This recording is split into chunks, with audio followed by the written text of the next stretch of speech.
Assalamualaikum warahmatullahi wabarakatuh. Jumpa kembali bersama kami di TikTok, tempat di mana kita bisa berbincang seputar informasi dan isu kesehatan terkini. Sahabat sehat RSA UGM, pernah nggak sih belakangan ini gitu ya, mungkin sering juga mendengar case-case atau informasi terkait isu-isu mental health. Kayaknya belakangan ini banyak terdengar gitu ya. Banyak kasus bermunculan di mana-mana, banyak dibahas di berbagai kanal dan juga didiskusikan oleh banyak pakar. Ya, sahabat sehat RSA UGM, masalah kesehatan mental itu tentu tidak boleh kita anggap sepele. Data Kementerian Kesehatan RI mengungkapkan bahwa 54 juta orang atau sekitar 20% penduduk Indonesia mengalami gangguan mental emosional. Namun, hanya ada 8% penderita saja yang mendapatkan penanganan profesional, sementara lebih dari 2.000 kasus bunuh diri tercatat tiap tahunnya. Itu angka yang sangat luar biasa ya. Seperti beberapa waktu lalu, Wakil Menteri Pendidikan Dasar dan Menengah juga menyatakan bahwa ada 34,9% remaja Indonesia mengalami masalah kesehatan mental. Bisa kita lihat ya, sahabat sehat, bahwa remaja itu kan ya kaum mudanya kita, anak-anak kita, generasi penerus bangsa. Jadi ini sudah sepertinya menjadi isu yang kritikal gitu ya tentang mental health ini. Dan ini juga bisa menunjukkan adanya kesenjangan dalam mengakses layanan kesehatan mental serta stigma negatif yang masih kuat tentunya di Indonesia ini ya, kita tahu. Nah, dalam rangka Hari Kesehatan Jiwa Sedunia yang jatuh pada 10 Oktober nanti, kita akan membahas lebih dalam topik mengenai kondisi kesehatan mental khususnya di negeri kita Indonesia, sekaligus cara mengakses layanan kesehatan mental di RSA UGM. Sudah hadir bersama saya di sini seorang narasumber, dokter spesialis kedokteran jiwa, Dr. Yuliani Herawati, SPKJ, yang biasa kita sapa dengan Dr. Ani. Selamat datang, Dr. Ani. Iya, selamat pagi. Selamat Assalamualaikum, pagi. sahabat sehat RSA. Iya. Apa kabar Dr. Ani? Alhamdulillah baik. Mbak Dewi Alhamdulillah. sehat? Ya, alhamdulillah saya juga sehat, Dok. Sehat fisik, sehat jiwa. Semoga ya, Dok ya. Kita mengupayakan ke sana selalu setiap harinya. Betul, Iya. Sejujurnya nggak menyangka, Dok, karena kita bisa ketemunya justru di kursi kuning ini. Iya benar. Jangan sebut kursi panas ya, Dok, karena ini nggak ada panas. Ini dingin ya. Panas dingin. Iya, kita sudah lumayan lama ya, Dok ya. Sebenarnya pernah juga ya beberapa kali bersinggungan ya, Dok ya. Maksudnya discuss dan lain sebagainya. Tapi kemudian sudah lama karena ada studi lanjut kemarin ya, Dok ya. Betul. Alhamdulillah sudah selesai. Alhamdulillah. Dan kembali ke RSA kembali untuk mengabdikan diri untuk layanan kesehatan masyarakat dan bertugas di RSA UGM ya, Dok ya. Iya, selamat datang kembali kalau gitu untuk Dokter Ani di RSA UGM. Terima kasih banyak. Iya, nggak menyangka banget loh, Dok, ketemu laginya di sini. Setelah sekian lama. Iya. Ya, baik Dokter Ani, seperti yang tadi sudah saya sampaikan juga ya di awal kepada teman-teman dan sahabat RSA di rumah gitu ya, bahwa sebenarnya, Dok, kasus-kasus mental health itu kita juga mungkin sering dengar ya. Mungkin di sekitaran kita juga banyak ya, Dok ya. Apalagi kita itu kan di UGM ya, maksudnya universitas gitu ya, banyak kaum muda gitu ya. Mungkin nggak hanya di UGM juga, banyak juga ya di universitas lain atau di sekolah-sekolah, di masyarakat gitu. Jadi nggak hanya ke orang-orang dewasa saja, bahkan ke remaja gitu ya, Dok. Dan saya kaget betul bahwa ternyata angkanya sudah sebanyak itu untuk Indonesia, Dok. Ya, betul. Gitu. Saya benar-benar karena podcast ini kemudian jadi riset ya, Dok, untuk data-datanya. Iya, jadi sangat kaget lihat datanya. Nah, kalau menurut Dokter Ani sendiri gitu ya, apakah benar, Dok, sebenarnya ya kondisi kesehatan mental masyarakat Indonesia ini saat ini ya, Dok ya, dapat dibilang sebegitu mengkhawatirkannya, Dok? Mungkin bisa ada pandangan begitu, Dok? Ya. Ya memang untuk kondisi kesehatan mental penduduk Indonesia itu memang mengkhawatirkan. Yang tadi Mbak Lilis sampaikan ya, dari datanya memang dari usia di atas 15 tahun, dari data terakhir Riskesdas tahun 2018, dikatakan 15 tahun ke atas ya, digolongkan dewasa, 9,8% mengalami gangguan emosional atau gangguan kesehatan mental. Ya, jadi artinya hampir 1/10 itu mengalami gangguan mental. Dan untuk remaja itu 1/5. Jadi cukup luar biasa. Jadi di sini memang kita memang harus tahu apa yang harus kita ketahui sih, bagaimana menjaga kesehatan mental, bagaimana mencegah tidak terjadi gangguan mental seperti itu. Dan kalau sudah terjadi gangguan mental, bagaimana apa yang harus kita lakukan. Makanya yang kita khawatirkan, usahakan angka ini kita tangani bahwa misalnya kasus meningkat, jadi diimbangi dengan kasus adanya pengobatan yang meningkat. Kalau yang tadi data yang disampaikan Mbak Lilis, kasus yang meningkat ternyata hanya 8% aja nih yang hanya berobat. Nah ini kan sangat miris ya, dari sekian persen yang cukup banyak yang terkena gangguan mental, hanya 8% yang melek atau berobat ke kesehatan gitu. Seperti itu Mbak Lilis. Iya, jadi karena memang, jadi betul ya maksudnya Dok, memang kondisi saat ini tuh sudah sekritikal itu gitu ya Dok. Mengkhawatirkan itu seperti itu. Jadi keterbukaan data penting supaya kita bisa monitoring dan juga mengevaluasi. Di sisi lain mungkin jadi kita juga jadi masyarakat harus lebih aware dan terbuka ya Dok ya, terkait apa ya, lebih perhatian lagi ya, terkait kondisi mentalnya masing-masing dan anggota keluarga mungkin ya, bisa dimulainya dari situ gitu ya Dok ya. Betul. Kalau untuk awareness-nya ini meningkat ya untuk penduduk Indonesia sebenarnya, terutama pada kalangan remaja, itu awareness-nya bagus sekali. Nah, generasi muda ini sebenarnya awareness-nya bagus sekali ya. Tapi jangan sampai kita menjudge mereka memiliki generasi yang mental tempe. Tidak, justru mereka memiliki keberanian untuk mengungkapkan ini loh, perasaanku sedang terganggu. Itu yang tidak dimiliki yang orang-orang terdahulu. Ya makanya sekarang datanya cukup banyak ya. Oh ternyata kita baru sadar, misalnya seberapa persennya banyak, misalnya kayak di PDSKJI mensurvei sebanyak 47-49% itu yang mengalami gangguan kecemasan atau gangguan depresi seperti itu. Nah ini kan pasca COVID nih data itu muncul tahun 2023, karena apa? Ada mulai yang terbuka. Jadi generasi sekarang mulai terbuka nih. Oh mereka menyadari ada sesuatu yang terjadi dengan perasaan saya nih, sampai mengganggu aktivitas, sampai mengganggu kehidupan sehari-hari gitu. Mereka melaporkan, tapi ada juga beberapa yang masih tidak mau mengungkapkan. Makanya data ini sebenarnya belum real di lapangan Mbak Lilis. Karena apa? Tersandungnya lagi-lagi di stigma. Seperti itu. Iya, stigma negatif itu ya Dok ya. Dok, berarti gini, awareness yang meningkat itu jadi juga berpengaruh ke data yang meningkat juga ya Dok. Maksudnya tingginya data yang saat ini itu juga berkaitan dengan awareness yang meningkat sehingga banyak pelaporan gitu. Betul. Tapi itu sesuatu yang positif ya Dok. Maksudnya artinya datanya, tingginya data itu ya realnya ya Dok ya. Maksudnya tidak ditutupi. Kadang-kadang kan di Indonesia ini seringnya misalnya kejadian tidak diinginkan itu datanya mungkin sampai 0 gitu, tapi bukan berarti sesungguhnya di lapangan atau pada kenyataannya betul-betul 0, tidak ada insidensi atau ya ke arah situ ya Dok. Tapi karena mungkin nggak ada pelaporan atau monitoringnya kurang bagus.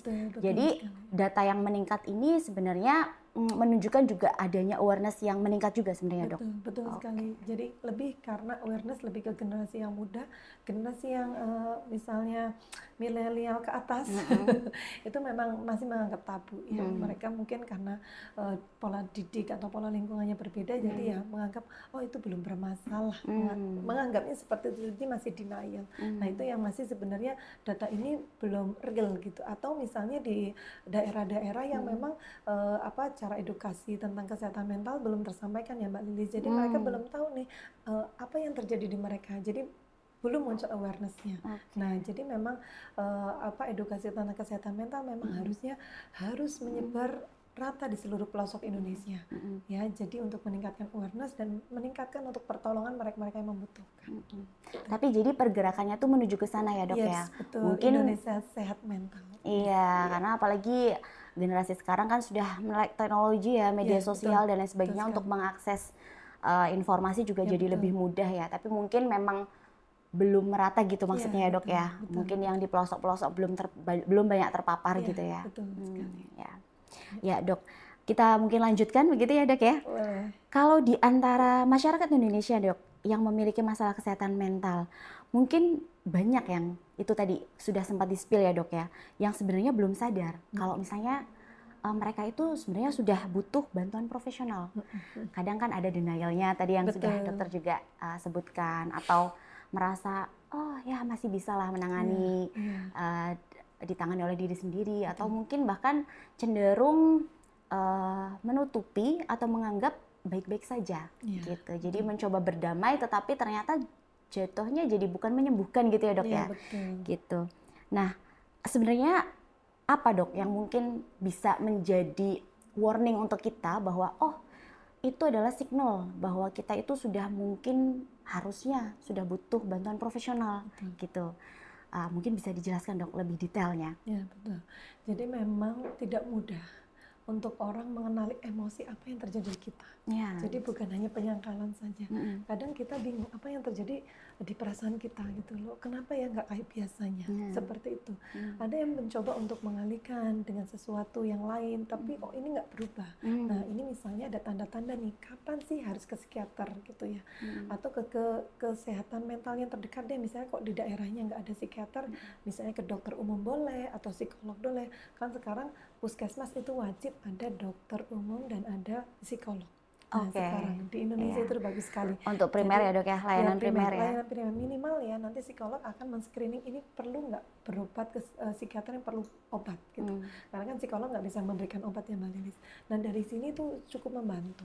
Jadi sekarang tinggal kita mengunggah masyarakat biar tahu apa sih tanda-tanda yang dia harus bisa ke tenaga profesional atau psikiater seperti itu. Misalnya ada terjadi suasana hati yang berubah-berubah. Misalnya kok misalnya aku sedih terus, nangis terus gitu loh. Gak ada apa-apa tiba-tiba nangis gitu. Mencoba dia untuk kadang ada tipe orang yang aku nggak sedih kok, tapi tiba-tiba air mata keluar terus gitu ya. Itu kelihatan sedih terus-terusan. Atau justru seneng, happy banget tanpa sumber atau penyebab yang jelas. Tiba-tiba kok seneng banget, nggak tahu penyebabnya, rasanya pengen ketawa terus, happy terus, atau sampai kayak pikiran pengen melakukan banyak hal tapi itu nggak kelar semua. Sampai nggak butuh tidur. Nah, kalau sudah ada terjadi gangguan suasana hati seperti ini, biasanya akan terjadi dengan kualitas dan kuantitas tidurnya. Jadi pola tidur akan berubah. Entah dia nggak bisa tidur sampai berhari-hari, atau justru dia malah banyak tidur. Yang biasanya kita normal 6-8 jam, dia bisa tidur lebih dari 10 jam per hari. Kok tidur terus panjang hari tidak mau ngapa-ngapain.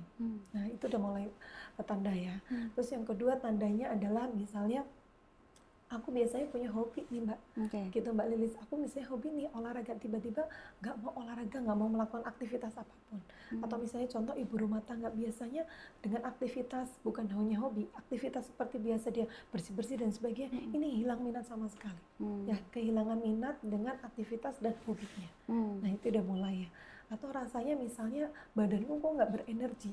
Rasanya kok capek terus misalnya, atau misalnya kok tiba-tiba berenerginya berlebihan terus, jadi pengen gerak banyak ini itu gitu, sampai nggak butuh istirahat seperti itu.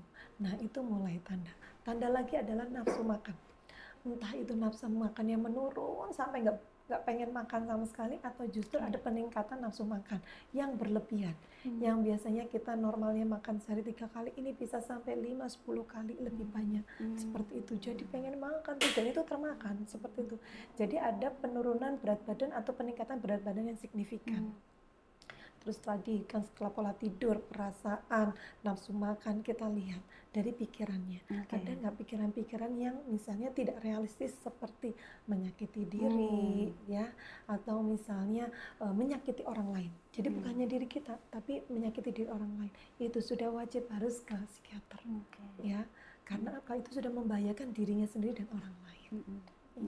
Ya, jadi banyak ya dok berarti sebenarnya kalau kita mau aware atau ya rajin-rajin bicara sama diri sendiri ya dok. Betul. Jadi kalau boleh saya tadi sedikit rangkum dari dokter Ani itu, jadi ini ya dok, maksudnya yang mungkin bisa jadi signal itu kalau misalnya ada sesuatu yang itu tuh berarti yang over itu kan bisa ke atas ke bawah ya dok, maksudnya bisa sesuatu yang berlebihan, yang terlalu sering gitu ya mungkin frekuensinya gitu ya dok ya, maksudnya nggak henti-henti gitu ya, misalnya perasaan bahagia yang berlebihan, sedih yang berlebihan, jadi kayak orang tuh tiba-tiba gitu ya dong, langsung gitu ya, nggak ada aba-aba gitu. Misalnya, tapi ada waktunya ini Mbak Lilis. Iya, ternyata jadi ada ini waktunya. Jadi gejala ini muncul lebih dari 2 minggu. Iya. Kalau sudah lebih dari 2 minggu, jadi nanti kita mohon maaf. Ya, nggak apa-apa dok. Jadi nanti lebih dari 2 minggu gejala ini mau muncul sampai apalagi kuncinya dia mengganggu kegiatan sehari-hari, fungsi sosialnya terganggu seperti dia menarik diri. Ya, jadi kan udah fungsi sosial yang kita menarik diri sampai nggak mau keluar rumah, nggak mau keluar kamar misalnya, itu sudah wajib untuk ke psikiater. Ya? Jadi relate ya dok ya, bahwa segala sesuatu tuh di dunia apa yang selalu berlebihan itu nggak baik ya dok. Jadi bisa jadi signal itu tadi. Ya, signal gitu. Itu tadi ya. Jadi ya memang kalau itu sudah mengganggu di diri kita, apalagi muncul kerugian di kita ya, apalagi yang sudah bekerja ya, jelas itu kan mengganggu produktivitasnya menurun nih. Jadi nanti kinerjanya menurun ya sudah itu harus kita bawa ke psikiater. Gitu. Ya. Dok, mungkin ini bisa jadi pertanyaan juga mewakili teman-teman atau sahabat sehat di rumah juga ya dok. Jadi tiap orang itu kita kan membawa background yang berbeda, membawa kisah yang berbeda, kita punya banyak luka gitu ya, punya banyak pressure gitu, dan setiap orang itu daya tahan terhadap tempaan itu kan berbeda-beda pastinya ya dok ya. Ada yang mungkin dapat satu masalahnya mungkin sama gitu ya dok, misalnya pacaran putus gitu ya, mungkin banyak juga dialami oleh para kaum remaja gitu. Gak hanya dia yang mengalami itu, tetapi bisa ada efek yang berbeda ke orang itu, gitu ya dok ya. Karena memang itu tadi mungkin ada daya tahan secara emosional dan mentalitinya yang berbeda juga. Itu kan bisa mempengaruhi ya dok. Karena banyak juga, jadi misalnya ada orang gitu, kayak misalnya saya deh ya dok ya, punya masalah gitu dok. Biasanya kan kita secara naluri akan coba mencari pertolongan dulu ya, mencoba mengurai apa yang kemudian menjadi problem atau juga yang kemudian menjadi gangguan untuk kita. Misalnya kita coba, tadi dokternya juga sebenarnya sudah spill di awal, misalnya kemudian mengalihkan perhatian atau mengalihkan concern itu dengan hobi misalnya. Saya hobinya badminton dok misalnya, saya ada lagi banyak pikiran nih, kemudian supaya agak stress release gitu, saya badminton gitu. Atau mungkin ada hal lain, karena saya hobinya sharing gitu misalnya, cerita gitu sama kawan gitu, itu juga bisa menjadi, itu ya, juga ya dok, bisa menjadi bentuk terapi. Iya, bentuk terapi yang mungkin bisa kita lakukan sendiri, mudah, murah gitu ya dok ya. Jadi tidak kemudian diampat sendiri, begitu ya dok ya.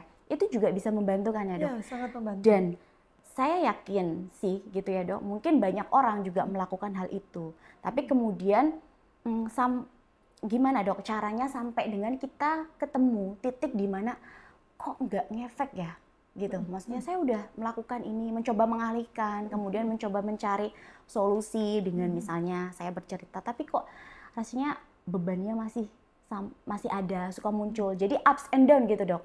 Cuma memang mungkin ini jadi gini dok, maksudnya ini yang mungkin banyak orang agak sulit. Ini tuh saya sudah masuk kategori untuk ke sana, ke psikiater atau untuk konsultasi lebih gitu ya dok dengan profesional atau belum. Karena jadi kadang ada momen di mana misalnya baik gitu, enjoy everyday gitu, tapi ada trigger kemudian muncul. Jadi munculnya itu di momen-momen tertentu gitu. Hari-harinya ya baik, terus kemudian mungkin nggak sampai ekstrim ya dok. Nah kalau yang kasus seperti itu gimana dok?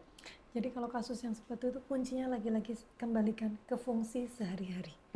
Fungsi dia sehari-hari, aktivitas dia sehari-hari terganggu enggak? Pertama. Yang kedua, fungsi sosialnya dia sudah terganggu enggak? Gitu. Karena kita aktivitas kan penuh butuh sosial ya, karena kita makhluk sosial ya. Nah kalau sosialnya terganggu, kehidupan sehari-harinya atau aktivitasnya terganggu, ya sudah wajib, ini udah ke psikiater gitu. Apalagi kalau tadi yang tanda gejalanya sudah 2 minggu, ya harus ke psikiater.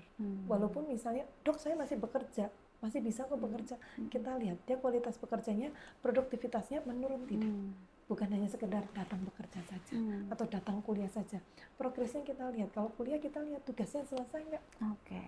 Pekerjaannya semua bisa tetap tepat waktu nggak? Atau malah dikejar ke deadline. Makanya malah muncul lagi gejala yang lain karena dia sudah mengalami penurunan produktivitas sehingga dia masih denial tuh gitu loh. Enggak kok, saya masih bisa kuliah, saya masih bisa kerja. Nah kita lihat kualitasnya sudah menurun. Kalau sudah menurun kan sudah mengganggu.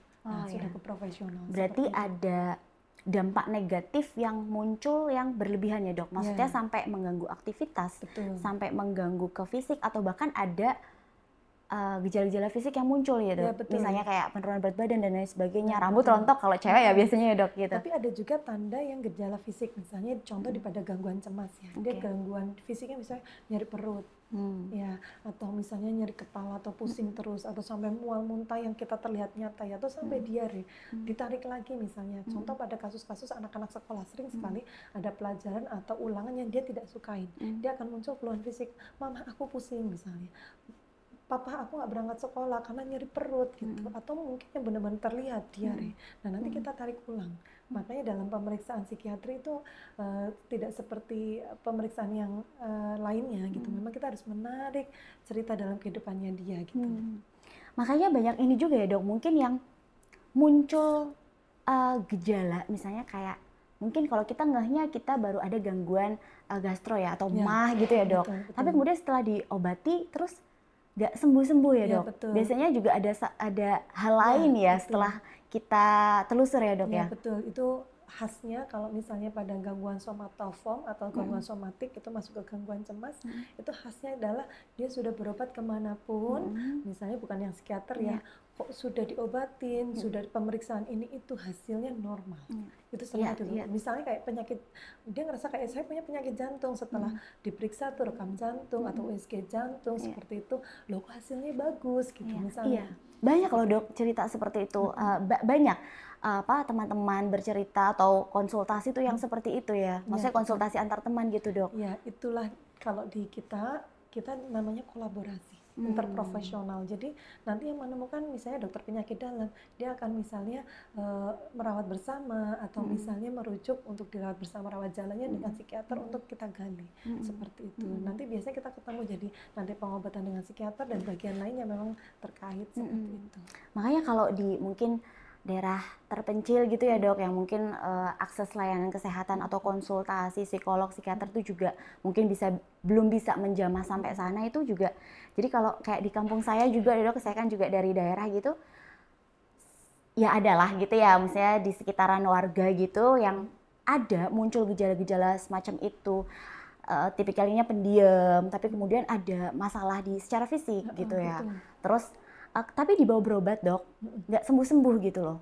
Jadi nggak ketemu penyakitnya kenapa, ronsen dan lain sebagainya, USG perut dan lain sebagainya itu nggak ketemu gitu. Nah kalau minim akan akses edukasi itu, jadi di kampung itu kita jadinya bawanya tuh ke layanan sebelah dok. Betul. Maaf ya, layanan spiritual ya jadinya dok ya gitu. Dan ujung-ujungnya apa? Kuncinya di stigma. Mereka nggak langsung, mereka sudah tahu pemeriksaan dengan pengobatan kok membaik dan sebenarnya mungkin dalam dirinya dia sadar ada suatu masalah yang dia simpan. Tapi stigma lagi-lagi dia akan takut kalau ke psikiater, kalau dia menempel nanti dicap apa orang gila. Iya betul. Jadi memilih untuk menutupi. Ya, menutupi dan dia akan periksanya entah ke bagian apapun pakai yang non psikiatri. Nah, ujung-ujungnya hasilnya normal nih pemeriksaan, dikasih obat misalnya kalau kayak tadi ketemu obat mah dikasih obat mah kok nggak sembuh-sembuh gitu misalnya. Ya, karena mereka saat misalnya kalaupun sudah ada tenaga profesional yang bilang nanti ini dirawat bersama dengan psikiatri ya. Kadang kan ada juga yang masih belum menerima. Loh saya nggak gila dok, kok saya dirujuk ke psikiatri atau jiwa gitu. Iya, Ya betul. Jadi iya. itu Jadi nggak terima ya dok ya. melekat. Di Iya, Indonesia betul. stigma ini memang jadi masih PR bersama. Jadi ini masih cukup melekat. Jadi wah saya kok nggak gila kok ke psikiatri. Padahal fungsinya psikiatri kan bukan seperti itu, dan semua orang yang psikiatri bukan cap orang gila kok. Gitu, ya. Iya, betul. Iya, iya. Oke. Ya, kita sedikit bergeser dok, karena topik yang tentang stigma nanti akan agak sedikit. Nanti muncul lagi ya. Iya, udah di-spill semua ya. Ya. Dok, belakangan ini tuh kan juga sebenarnya apa ya, fitur atau layanan kesehatan online tuh juga mulai merebak ya. Mungkin karena awareness-nya meningkat sehingga ya banyak pihak-pihak yang kemudian membuat layanan-layanan online atau membuat semacam aplikasi-aplikasi online digital gitu ya dok, terkait dengan apa ya, untuk pemeriksaan. Mungkin sebenarnya maksudnya adalah tujuannya untuk screening awal gitu ya dok. Nah, kan saat ini sedang tren ya dok ya, jadi lagi banyak lah yang menggunakan aplikasi-aplikasi semacam itu. Nah, ya memang bisa meningkatkan awareness dan juga jadi bisa untuk screening awal kita gitu ya, apalagi generasi sekarang ya bisa dengan mudahnya gitu mengakses itu. Tapi kan mungkin ya dok ya, kalau saya berpikirnya mungkin akan muncul resiko semacam self-diagnose, kayak gitu. Jadi ini gimana dok? Karena kan jadi memang gitu ya dok, segala sesuatu di dunia ini tuh selalu ada sisi negatif dan positif ya, gitu betul, ya. betul, Seperti ya ada kemudahan, pasti mungkin ada sekian persen juga yang kemudian akan menjadi impact yang kurang baik untuk orang-orang yang mungkin keliru ya menggunakan itu gitu ya dok, atau over dan lain sebagainya. Tidak bijak lah, kan segala sesuatunya kita menggunakan sesuatu dengan bijak gitu ya dok. Betul, mungkin boleh pandangannya dok terhadap itu. Ya kalau era digital ini kan saya sebenarnya mendukung sekali. Sebenarnya ini cukup membantu ya. Tapi memang ada plus dan minusnya. Plusnya orang ini mudah untuk awareness, tahu mengenali dia apa yang terjadi di dalam dirinya gitu ya.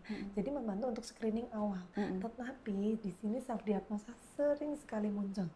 Ya, jadi sudah melebeli saya terjadi kayak ini, saya bipolar, saya melebeli ini, saya udah depresi gitu loh. Tanpa padahal kalau misalnya untuk mendiagnosa suatu gangguan mental atau misalnya gangguan suasana hati atau penyakit apapun, apalagi di psikiatri itu bukan hal yang mudah langsung diagnosa nempel, enggak. Kita perlu adanya pemeriksaannya secara holistik ya, secara menyeluruh. Apa di dia yang terjadi? Kita mencoba memahami, dan psikiatri di sini tidak menghakimi. Jadi kita mencoba untuk menggali kamu seperti apa, kamu orang yang seperti apa, di masa lalumu seperti apa misalnya, apa yang terjadi di sekarang, masalahnya apa. Kita kan memang harus menggali. Misalnya oke, masalah ini terjadi, ini sejak kapan? Kita kan menarik ke belakang gitu ya. Jadi memang kita pemeriksaan psikiatri memang holistik, Mbak. Jadi bukan hanya saat ini kita keluarnya apa, ditanya enggak. Tapi kita tarik lagi ke belakang, dulu pernah seperti ini enggak? Dulu seperti apa sih kehidupannya? Atau dulu pernah penyakit apa? Jadi kita kalau yang ditanya bukan hanya perasaan, tapi kita memastikan juga apakah ada penyakit fisik yang menyertai. Seperti itu. Jadi sebenarnya kalau penggunaan aplikasi digital itu atau maksudnya yang bisa kita akses sendiri tanpa bantuan atau pendampingan profesional, itu sebenarnya mungkin boleh saja, karena kita juga nggak bisa batasi ya dok. Maksudnya dengan era digital seperti sekarang kita nggak bisa ya kayak pasangan turun nggak boleh pakai itu dan sebagainya, berbahaya. Karena ternyata kelebihannya itu juga banyak. Kita jadi bisa terbantu lah. Oh oke. Kita bisa mulai mewaspadai ya gitu ya dok, karena mungkin akan muncul kan advice ya dok dari sana. Tapi kemudian yang perlu garis bawah betul. Jadi nyari sumber yang kredibel, yang bisa dipercaya seperti itu. Jadi kalau misalnya sumber-sumber yang kan sekarang banyak banget ya aplikasi atau media sosial yang carilah yang misalnya itu sumbernya kredibel ya. Dan jangan dianggap apa yang mereka baca adalah asumsi yang mereka yakini. Itu yang ditekankan. Tidak boleh mereka memiliki asumsi dan itu yang diyakini. Seperti itu. Jadi kalau mungkin digunakan untuk lebih ke screening awal sih masih oke ya dok. Tapi kemudian kalau misalnya sudah muncul hasilnya, ya mungkin lebih baik Iya. Kalau misalnya ada kekhawatiran tertentu, dikomunikasikan atau dikonsulkan dengan profesional gitu ya, Dok? Betul sekali. Jadi itulah gunanya kenapa sih kita harus ketemu profesional. Mm-mm. Kalau era digital seperti ini juga mudah, Mbak. Jadi bukan hanya untuk screening. Sekarang mudah yang orang telemedicine. Itu kita menjembatani orang-orang yang sulit untuk datang ke rumah sakit. Ya, karena mereka biasanya ada kekhawatiran, ada ketakutan kalau misalnya ada orang yang kenal atau mereka punya suatu ketraumaan sendiri, atau misalnya mereka memiliki waktu yang tidak pas nih gitu loh. Misalnya kita memang menjembatani dengan telemedicine. Sekarang kebanyakan ya dari pelayanan kesehatan gitu ya, rumah sakit beberapa itu sudah banyak sekali menjembatani dengan telemedicine seperti itu. Jadi dia nggak usah datang ke rumah sakit, tapi dia tetap ketemu dengan profesional yang bisa menanganinya seperti itu. Nah ini karena Dokter Ani muncul nih, tadi memunculkan telemedicine, jadi ini bisa masuk nih ke topik berikutnya. Iya, jadi akses terhadap layanan kesehatan sekarang ini kan sudah jauh berkembang ya, Dok, maju ya. Kita mudah lah ya mau mengakses layanan kesehatan sekarang ini ya, Dok ya, gitu bisa. Nggak bisa kemana-mana, ada telemedicine. Betul. Bahkan ada home care, gitu ya. Sekali. Jadi hospital at home, ya. Betul. Gitu. Jadi ya mestinya sudah tidak ada alasan untuk kemudian tidak tergerak untuk mengakses layanan profesional. Betul gitu. Sekali. Nah, tapi jadi gini, Dok, era sekarang kan seperti itu ya, sudah sangat mudahnya dan klinik juga beragam ya, bermacam-macam, sudah banyak sekali. Tapi mungkin itu tadi kita kembali tadi yang dokter sudah sempat spill terkait stigma negatifnya. Ya, betul. Jadi sebenarnya aksesnya mungkin sudah lebih baik gitu ya, layanannya juga sudah beragam, tapi kemudian masih ada stigma itu. Stigma negatifnya itu kan juga bisa mempengaruhi kemudian seseorang itu bisa akhirnya beranjak untuk ke profesional atau tidak ya, Dok. Nah, itu gimana, Dok? Terutama untuk misalnya pasien atau untuk teman-teman yang mengalami itu, sebenarnya dia bisa ngaksesnya gitu, Dok. Tapi karena ini kalau aku datang, ini nanti kalau ada yang tahu, wah, aku bisa dikira gini nih, aku bisa dikira ada gangguan nih yang kemudian efeknya mungkin nanti ya ada citra atau apa yang merasa tercemar kayak gitu ya, Dok. Jadi stigma negatif itu. Jadi gimana? Karena itu kan pasti jadi mempengaruhi dia yang harusnya dia oke, aku harus ke profesional nih. Akhirnya jadi maju mundur gitu karena ada stigma. Itu gimana, Dok? Ya. Stigma ini yang kuncinya di satu, memang ini PR bersama ya, Mbak Lilis. Iya. Jadi kalau stigmanya ini udah melekat, apalagi di psikiatri itu udah melekatnya orang gila. Iya. Ya, yang perlu kita tekankan, kita sering banget mengedukasi, ke psikiater itu bukan berarti orang gila gitu. Iya. Ke psikiater itu bukan berarti mental kalian tuh mental lemah. Gitu. Malah justru kalian memiliki kesadaran untuk merawat diri baik. Iya. Ya. Stigma ini harus digeser dulu, karena memang dari kesehatan mental itu mempengaruhi kualitas hidup seseorang. Iya. Ya, seperti halnya kita merawat tubuh kita, tapi mental kita juga harus dirawat. Nah, stigma ini harus digeser, Mbak Lilis, bahwa setiap yang datang ke psikiater bukan orang gila, seperti itu. Dan untuk diagnosa gangguan psikiatri itu cukup luas sekali. Misalnya contoh yang paling ringan, stres akut. Misalnya ada suatu peristiwa yang misalnya yang tidak disangka, misalnya dia itu dan mengena, melukai, misalnya dalam waktu singkat kita bantu, belum tentu kita kasih langsung obat. Biasanya kita ada terapi obat dan non obat. Ya, kalau terapi psikiatri itu ada obat yang harus diminum, ada non obat. Dan kalau misalnya kita menilai belum obat, enggak kok, kita masih jalan, misalnya contoh psikoterapi seperti itu ya, terapi obatnya. Tapi kalau misalnya misalnya ke psikiater, misalnya stigma lagi misalnya. Nah, kok itu misalnya orang-orang gila di jalan? Iya, itu adalah orang-orang yang memiliki gangguan mental yang sangat berat. Ya, jadi label yang kalian tanda kutip orang gila adalah mereka memang gangguan mental yang sangat berat, yang kadang itu yang di jalan nggak tahu keluarganya siapa, karena mereka sudah tidak mengakses untuk kesehatan mental, nggak ada pengobatan. Dok, misalnya kayak berat, misalnya itu schizofrenia, kita anggap aja itu berat ya, bisa kok sembuh secara apa dulu? Kita kan kalau di psikiatri kan sembuhnya macam-macam. Misal contoh, sembuh secara klinis. Secara klinis misalnya dia udah nggak halusinasi seperti itu. Atau sembuh secara fungsi, misalnya fungsi sosial, dia bisa bersosialisasi. Tapi dalam bentuk, dok itu kan pengobatannya seumur hidup gitu misalnya. Bisa. Kalau misalnya pun seumur hidup, kenapa enggak kalau misalnya kalian kualitas hidupnya lebih baik? Gitu. Jangan tiba-tiba menghentikan. Stigma lagi, ulah itu minum obat misalnya, apalagi nanti kecanduan obatnya. Kalau misalnya tubuh kalian membutuhkan obat ini untuk bertahan misalnya, nggak apa-apa. Misalnya contoh, penyakit kencing manis atau diabetes. Orang akan meminum obat itu seumur hidup kan, untuk mengontrol gulanya. Sama halnya kayak obat hipertensi. Untuk mengontrol tensinya dia minum obat hipertensi, walaupun dia sudah nggak makan garam sekalipun, ya kan? Dia nggak minum obat hipertensi, dia tensinya akan naik. Sama halnya kayak psikiatri.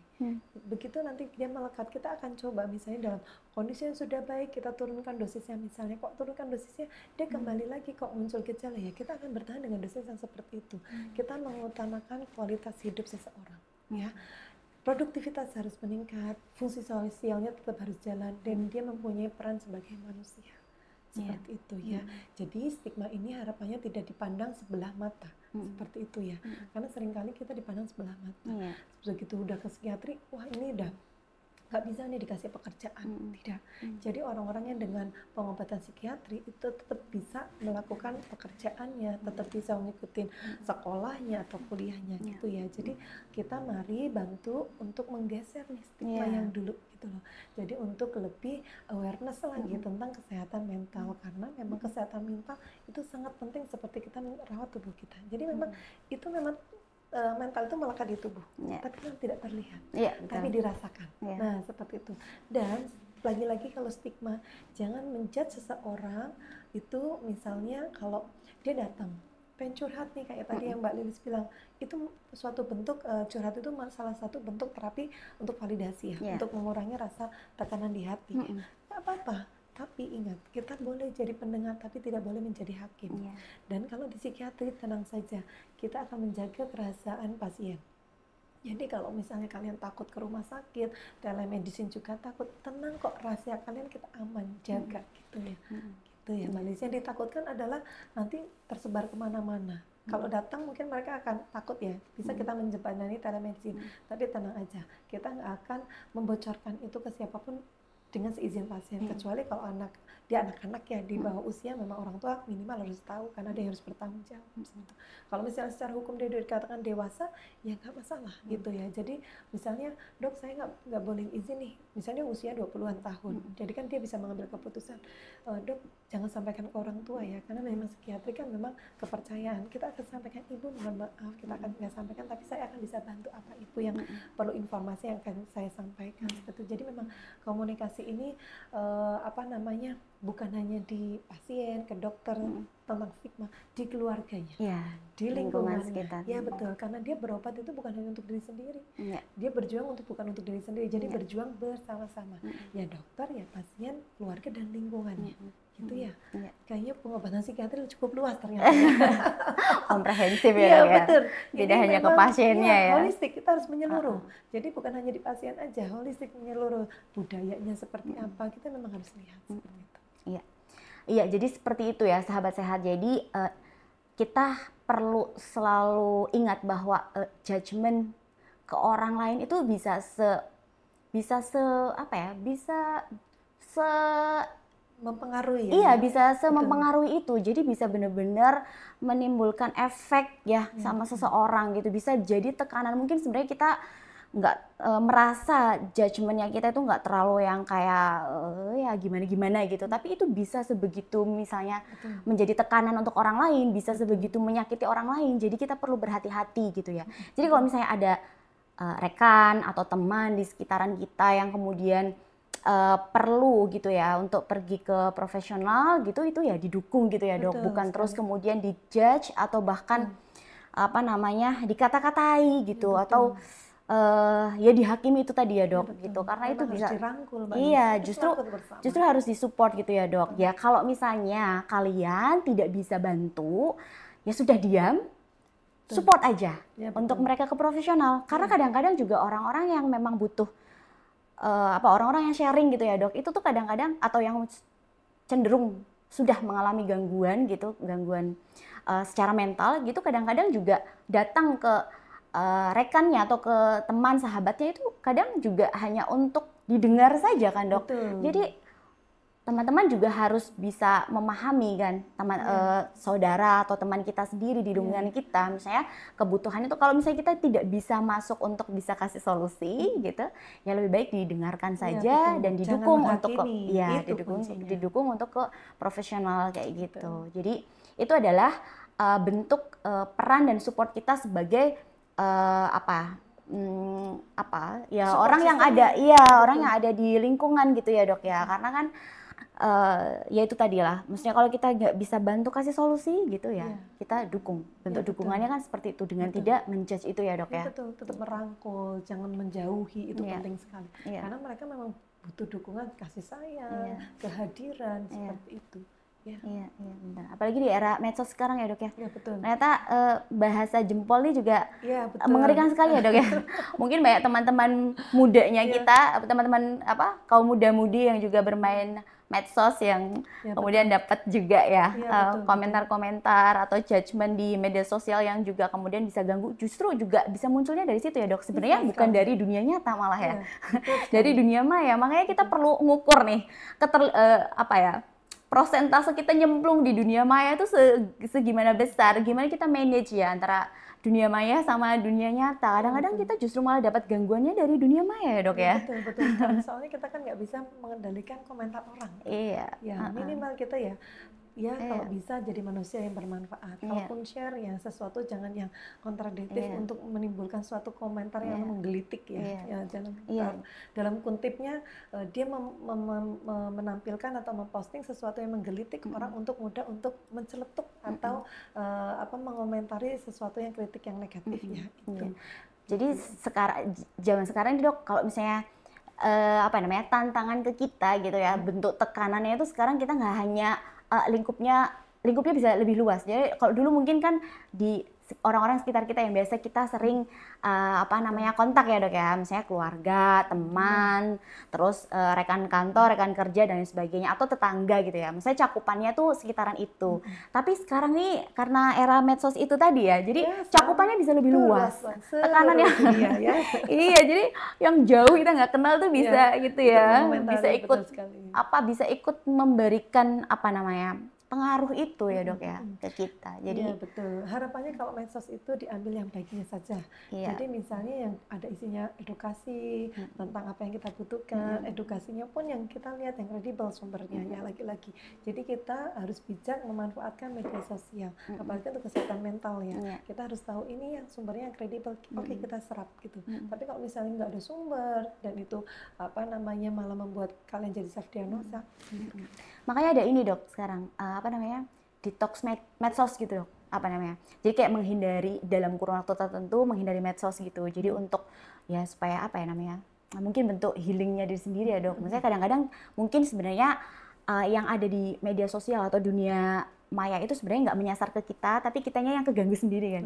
Itu juga bisa jadi tekanan mental loh dok. Misalnya kita lihat ada sekelompok orang atau gitu ya melakukan sesuatu yang kemudian sebenarnya mereka ya untuk mereka juga, untuk circle-nya mereka, tapi kemudian kita yang menonton atau yang mengonsumsi itu kita jadi ikut keganggu gitu. Atau yang misalnya seseorang meng-achieve sesuatu kemudian ditampilkan, kitanya mungkin nggak suka ya, ada perasaan itu, perasaan tertekan, kita juga berusaha untuk achieve itu tetapi nggak bisa, kita jadi ada muncul stressor gitu ya. Jadi ada tuntutan yang mengikuti ya dok, tuntutan yang muncul karena ingin mengikuti apa yang dia lihat di dunia maya itu. Betul. Gitu. Jadi memang itu juga bisa. Dunia memang kita harus bijak-bijak dan kalau misalnya memang kalian kok tergelitik mengikuti jadi efeknya negatif, jadi malah jadi overthinking atau yang lainnya ya di diri kalian, stop gitu ya.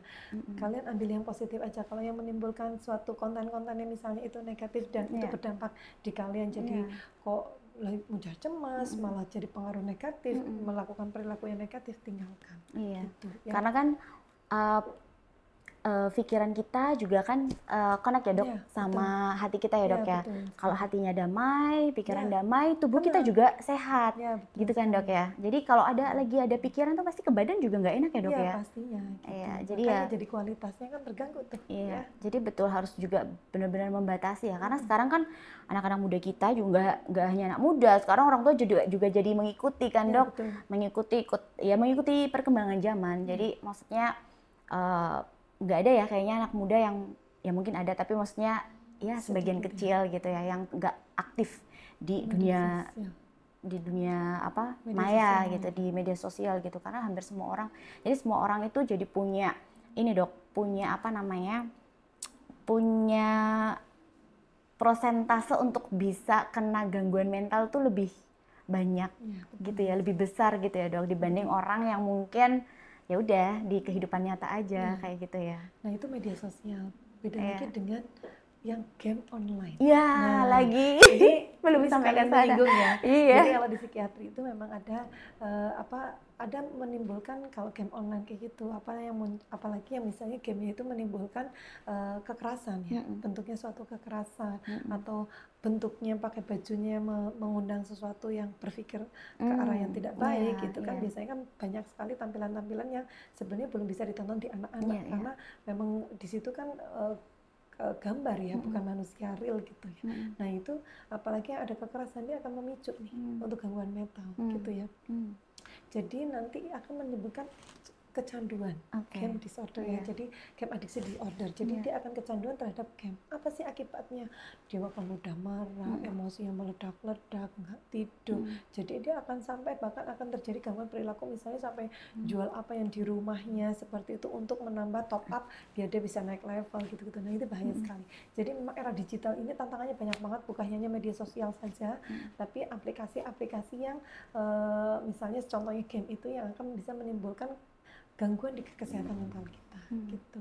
Jadi memang harus bijak. Kalau misalnya orang tua juga harus bijak ya. Orang tua harus ikut serta apa sih yang dilihat dari anak-anaknya, atau misalnya kok yang bermain game gitu orang dewasa, dia juga harus bijak. Misalnya ada game yang memang harus dibatasi, misalnya 1 minggu hanya 1 jam gitu. Gitu. Tapi kalau misalnya 1 hari sudah berjam-jam, hampir separuh harinya dia untuk gunakan untuk game, ya jelas dia akan menimbulkan gangguan mental di waktu yang sangat panjang. Seperti itu. Iya, jadi kita itu harus saling menjaga ya dok. Betul. Terutama lingkungan terdekat kita, keluarga gitu ya dok. Gak hanya jaga diri kita, tapi juga di anggota keluarga yang lain gitu. Ya, itu adalah satu step yang paling mudah untuk bisa kita lakukan ya dok ya. Untuk menghindari hal-hal yang gak diinginkan, supaya semua itu bisa sehat secara lahir dan batin gitu ya dok. Iya gitu. Nah, Dokter Ani, sekarang kan di RSA sendiri itu kan sekarang kita dokter jiwanya sudah lumayan ya dok ya, sudah ada beberapa gitu. Jadi kita juga sudah bisa melayani lebih banyak pasien gitu di rumah sakit gitu. Dokter Ani mungkin bisa jelaskan ke sahabat sehat gitu, kalau proses konsultasi di RSA itu seperti apa? Kalau konsultasi ke psikiater gitu dok, monggo boleh dijelaskan gitu. Ya, jadi kalau untuk konsultasi ke psikiater jangan ngerasa takut ya. Tenang, kita tidak menghakimi dan rahasia kalian terjaga sama kita. Ya seperti itu. Kalau misalnya untuk prosesnya seperti ke poli yang seperti yang lain, pendaftaran bisa pakai asuransi BPJS atau pakai umum, atau misalnya asuransi yang lain yang memang kerjasama di RSA. Nanti prosesnya untuk ketemu psikiater, tenang, kalian memang akan ada namanya anamnesis, habis itu evaluasi, dan kita akan diskusi terkait dengan terapinya. Seperti itu. Apakah nanti terapinya perlu ada pendampingan di psikolog atau enggak gitu ya. Atau misalnya ada terapi ini dari dokternya, ada terapi obat dan obat gitu. Biasanya ada yang kita pegang dengan psikiater nih, psikoterapi, ada yang juga dengan psikolog seperti itu. Jadi memang kalau obat psikiatri memang tidak melulu dengan obat minum, tapi ada obat yang non minum seperti itu. Dan dari situ kita diskusi nyamannya di mana. Misalnya kita evaluasi, kenapa sih gunanya kontrol? Kita mengevaluasi, terus dok prosesnya 1 bulan selesai enggak? Tergantung nanti kondisi kalian seperti itu ya. Kita tidak bisa mempatok, apalagi di psikiatri nggak bisa matok nih 3 bulan sembuh, 4 bulan sembuh gitu ya. Memang kebanyakan dari kami ini adalah prosesnya panjang karena obat ini hanya membantu. Berapa kali saya menekan ke pasien yang datang ke psikiatri, terima kasih sudah datang ke psikiatri ya. terima kasih sudah datang ke psikiater, sudah berani untuk mengungkapkan. Saya selalu bilang terima kasih. Karena pertama datang ke psikiater, mereka selalu mengumpulkan keberanian yang kuat. Ya, jadi kalian jangan takut. Terus yang kedua, nanti setelah ketemu psikiatri, kalau kita misalnya menanyakan, kan kita memang harus pemeriksaan yang menyeluruh ya. Kita akan anamnesisnya memang agak panjang seperti itu, dan perlu keterbukaan. Jadi kalau misalnya tidak ada keterbukaan, ya kan kita sedang menyembuhkan, menggali, menyembuhkan perasaan apa sih yang kalian rasanya nggak nyaman. Supaya terapinya pas ya dok ya. Betul, biar jadi pengobatannya kita secara holistik. Misalnya ada terapi yang perlu dengan keluarga misalnya, psikoterapi keluarga misalnya, ya kita panggil keluarga, kita jadwalkan. Jadi tenang saja. Jadi kalau misalnya itu kita melihat sesuai dengan problemnya dan kita mendiskusikan, kalian nyaman nggak terapi dari kami. Misalnya ada efek samping obat, laporkan gitu. Nah kita evaluasi, kita coba nanti evaluasi lagi seperti itu. Jadi memang prosesnya kalau psikiatri ya memang tidak sekali datang langsung sembuh. Iya, jadi kalau di layanan kejiwaan itu obat itu nggak benar-benar sebagai obat yang sesungguhnya dok. Kalau misalnya kita misalnya demam, kemudian pakai paracetamol gitu dok, terus ya udah demamnya selesai gitu sembuh. Kalau di layanan kejiwaan mungkin nggak seperti itu ya dok ya? Enggak. Jadi kita akan menilai. Jadi kita akan menilai apakah ini cuma hanya butuh konseling, nggak perlu obat, nggak apa-apa. Gitu. Nanti dilanjutkan konseling berikutnya dengan psikoterapi atau yang lainnya. Tapi kalau misalnya memang sudah mengganggu perlu butuh obat, ya kita akan jelaskan, nanti kita kasih obat loh. Gitu. Nggak selalu yang datang ke psikiater itu akan dilakukan pengobatan yang medikasi yang obat gitu ya dok ya? Tidak semuanya. Jadi kita lihat, pasien saya datang ke saya, loh udah pasien belum, Bapak sudah tahu misalnya, Bapak apa yang harus dilakukan. Kita evaluasi berikutnya, Bapak kita kasih PR apa yang membuat dia bisa membuat suasana dia nyaman atau mengurangi rasa cemas dia.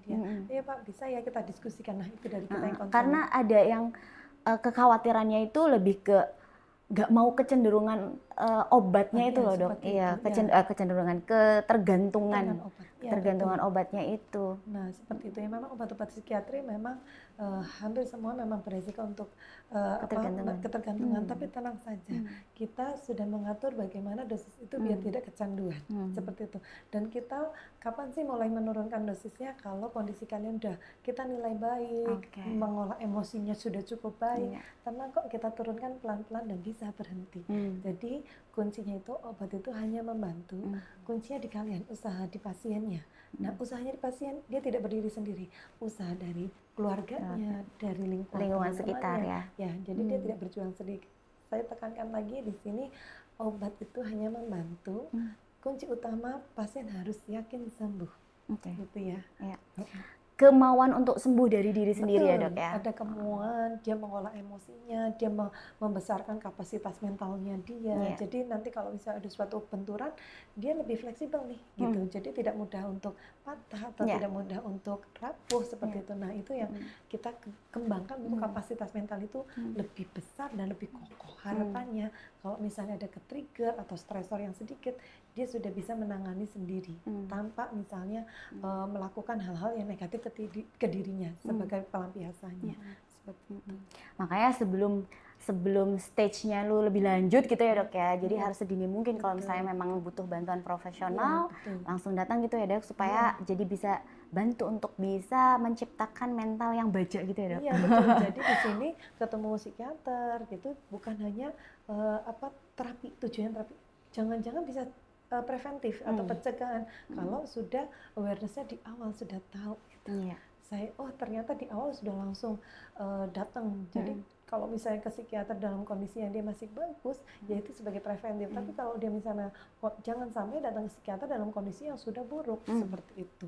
Ya kehidupannya, kualitas hidupnya sudah turun, misalnya tidak produktivitasnya sangat menurun, misalnya dia tidak bisa ngapa-ngapa, nah itu sangat buruk ya. Oke, kita jangan sampai, kita usahakan awareness kita tingkatkan, jangan pernah malu untuk ketemu psikiater.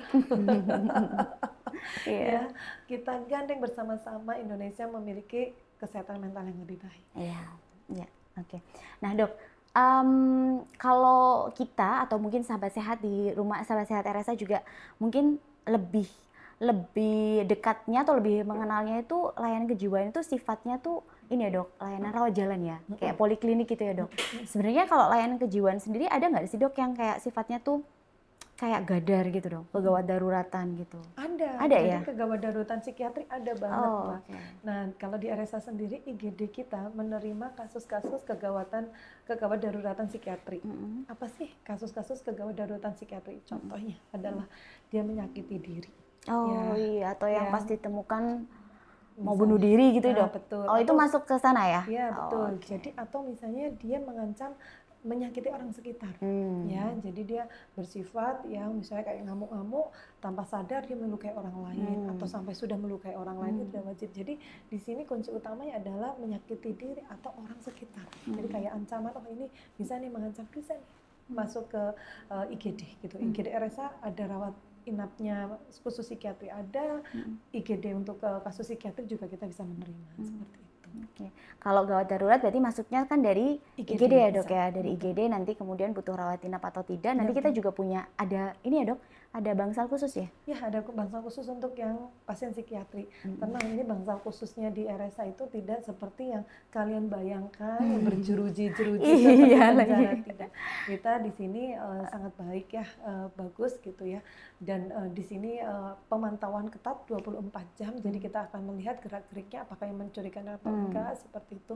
Dan di sini kita sudah terlatih ada kegiatan-kegiatan, ada kolaborasi dengan tenaga profesional lainnya biar kita merawat bersama. Jadi bukan hanya sehat mental, sehat fisik juga dan dia harapannya pulang rawat inap dia sudah bisa tahu bagaimana cara mengembangkan emosinya dia, mengendalikan emosinya dia. Nah, kalau misalnya belum tahu emosinya seperti apa bisa mengenali emosinya dia. Seperti itu. Oke dok, kita ternyata durasinya udah melebihi dari apa yang udah di ini kan ya sama tim gitu. Tapi nggak apa-apa, saya ada ya untuk ini aja dok ya, menuju ke closing ya dok. Satu lagi aja gitu ya dok, boleh ya? Boleh. Jadi gini, kalau ini ada curcolnya dikit nih, kan sebagai pekerja gitu ya, mungkin banyak juga teman-teman lain gitu yang usia produktif gitu, misalnya usia pekerja gitu. Usia pekerja? Ya maksudnya usia pekerja yang masih usia produktif gitu. Nah itu kan kadang sering ya dok, kita itu tantangan sekarang sedemikian rupa ya. Misalnya di tempat kerja itu banyak deadline, banyak target-target tertentu yang itu kan pasti mungkin akan muncul ini ya dok, burnout ya. Sering ya dok ya kita dengar burnout di tempat kerja gitu ya.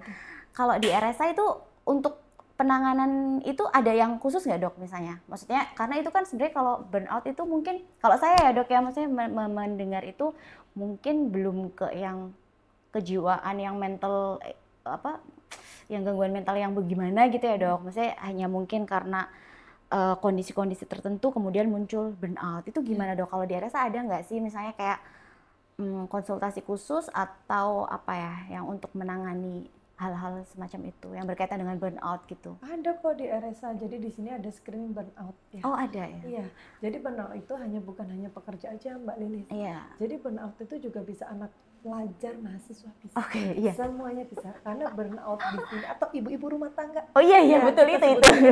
Parenting burnout ya. Iya. Jadi burnout di sini mencakup kalangan yang sangat luas, umur yang sangat banyak, jadi bukan hanya pekerja aja, mulai dari anak sampai yang sudah dewasa kita bisa, namanya screening burnout, kita lihat apakah dia produktivitasnya menurun atau enggak, sampai mengganggu apa enggak. Nah kita screening. Karena burnoutnya sendiri kalau misalnya dibiarkan bisa ke sana ya dok ya, bisa larinya ke kemudian mental illness itu ya? Ya betul, nanti apakah dia memang burnoutnya memang sudah butuh terapi yang obat atau non obat, kita lihat ya. Kita lihat seberapa beratnya screening burnout ini, karena tujuannya lagi-lagi dokter Ani tekankan, tujuannya kita harus memiliki kualitas hidup yang baik. Nah ini dok, masuk lagi gangguan tidur. Iya, kan kalau kualitas kualitas hidup itu juga ini kan ya. Kalau kita hari-harinya mau enak kan kita juga harus cukup tidur. Nah kan padahal banyak nih orang-orang mungkin ya mengalami gangguan tidur dok. Ya cukup banyak sekali, itu angkanya cukup banyak ya. Jadi bukan hanya pasien yang sehat aja dengan gangguan mental, tapi pasien yang dengan penyakit fisik yang kronis juga pasti ada gangguan fisik. Nah di sini di RSA memiliki screening gangguan tidur. Oh jadi screening burnout, screening gangguan tidur. Atau di sini screening tidur ya kita lebih tepatnya, karena untuk menunggu jawabannya screening ada gangguan atau enggak sih. Jadi kita nggak bisa ngomong di depan gangguannya. Jadi screening untuk kualitas tidur ya, kita lebih tepatnya seperti itu. Nah, kualitas tidurnya kita lihat baik atau enggak. Tidak mesti kok yang orang punya gangguan mental kualitas tidurnya jelek gitu. Belum tentu orang yang punya gangguan mental kualitas tidurnya buruk. Tapi memang hampir sebagian besar orang yang dengan gangguan mental kualitas tidurnya terganggu. Kualitas dan kuantitas. Ya itu, apakah tidurnya berkualitas, misalnya tidak terbangun-bangun gitu ya, apa kuantitasnya misalnya dia tidurnya panjang gitu misalnya, atau tidurnya pendek gitu. Nah, kita lihat nanti dari screening itu, karena dari tidur saja kualitas dan kuantitas tidur itu mempengaruhi kualitas hidup seseorang. Karena apa? Kalau misalnya kualitas dan kuantitas tidurnya kurang, Mbak Lilis, kita produktivitasnya turun karena konsentrasinya turun, ya responsifnya kurang. Ke badan juga nggak enak ya dok ya? Betul, badan juga nggak enak. Terus seperti itu lama-lama kita suasana hatinya makin menurun gitu loh. Jadi nggak semangat ngapa-ngapain. Ya, jadi di RSA ada namanya screening burnout dan screening kualitas tidur. Berarti lewat ini ya dok, klinik ya, poliklinik ya, kalau mau konsultasi terkait tidur, itu ya. Dok, tapi kalau misalnya kualitas tidur itu sebenarnya yang baik itu yang gimana dok? Yang lama durasinya atau yang maksudnya lama itu tanpa kebangun gitu ya dok? Ya udah misalnya 6 jam, ya udah 6 jam tidur gitu. Atau yang lebih lama dari itu tapi bangun-bangun dok? Misalnya bisa 8 jam tidur gitu, tapi misalnya per 3 jam bangun, 3 jam bangun gitu. Ya, jadi kalau kita lihat 6-8 jam tidak terbangun-bangun dan tanpa gangguan saluran pernapasan. Oke. Contohnya apa? Mendengkur. Oh ya. Ya, kadang orang tidur saking nyenyak tidak sadar mendengkur, padahal ada fase di mana dia mendengkur yang tiba-tiba ada gangguan di saluran pernapasannya, mendengkur tiba-tiba terhenti napas, tek gitu. Terus dia bisa tidur lagi karena saking mengantuknya.